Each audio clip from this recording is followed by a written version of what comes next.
Our leaders of the group of 7 countries are in Italy for their annual get-together, with much to discuss over the next 3 days in the picturesque region of Puglia. Italian Prime Minister Giorgia Meloni earlier welcomed the heads of government and outlined the agenda for this summit. Parleremo ovviamente delle crisi in atto a partire da Ucraina e Medio Oriente, costruiremo sui lavori della presidenza giapponese avanzando sulla necessità di creare catene di approvvigionamento solide e controllabili, su quella che è probabilmente la sfida più complessa del nostro tempo, e cioè l'avvento dell'intelligenza artificiale generativa, chiaramente con la necessità di coglierne le opportunità governandone i rischi.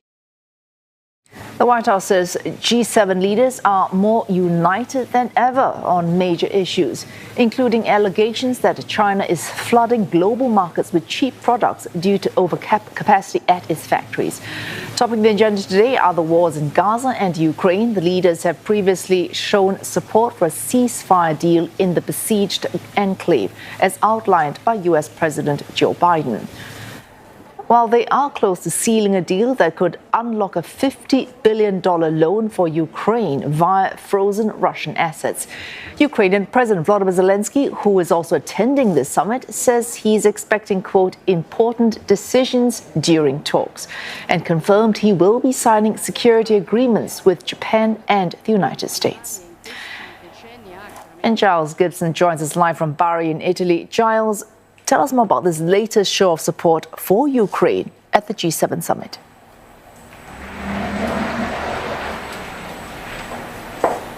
Well, none of this has been officially confirmed yet, but we do have indications that the G7 are very close, if not across the line, in terms of approving a $50 billion deal to give a loan to the Ukrainians, that loan backed up against frozen Russian assets in the West. We've been hearing from a French official who spoke anonymously to reporters saying that the money will reach Kyiv by the end of 2024, so a clear indication that at least a political agreement has been reached by the leaders. And also Jake Sullivan, the US National Security Advisor, saying on the record that the major tentpoles of an agreement are now in place between the different members of the G7.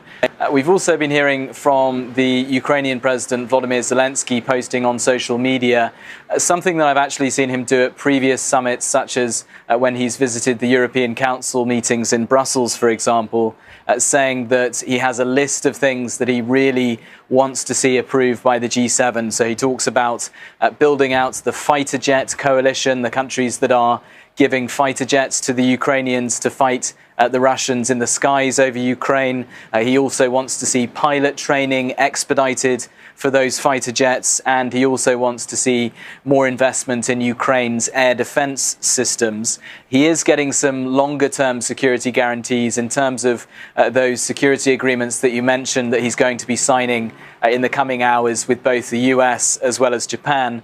And in the short term as well, there's also been some support announced from the UK government, who are giving the Ukrainians $310 million. That money earmarked for humanitarian purposes, as well as for building out the really damaged Ukrainian energy infrastructure.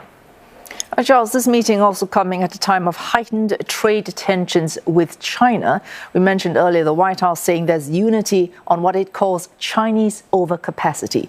Can we expect any concrete action on this particular issue from this particular summit?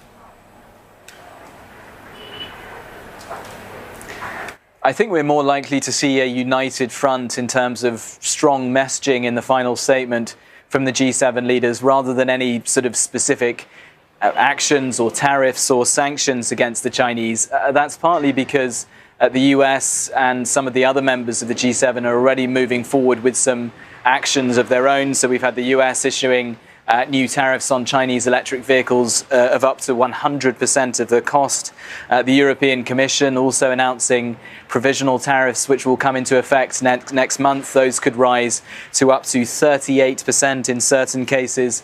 But I think it's also a reflection of the fact that there are the splits really between the different members in terms of how tough, how hard a line they want to take on responding to Chinese overcapacity, as they call it. I mean, just take the Germans, for example. They have publicly opposed those tariffs that have been put forward by the European Commission in Brussels.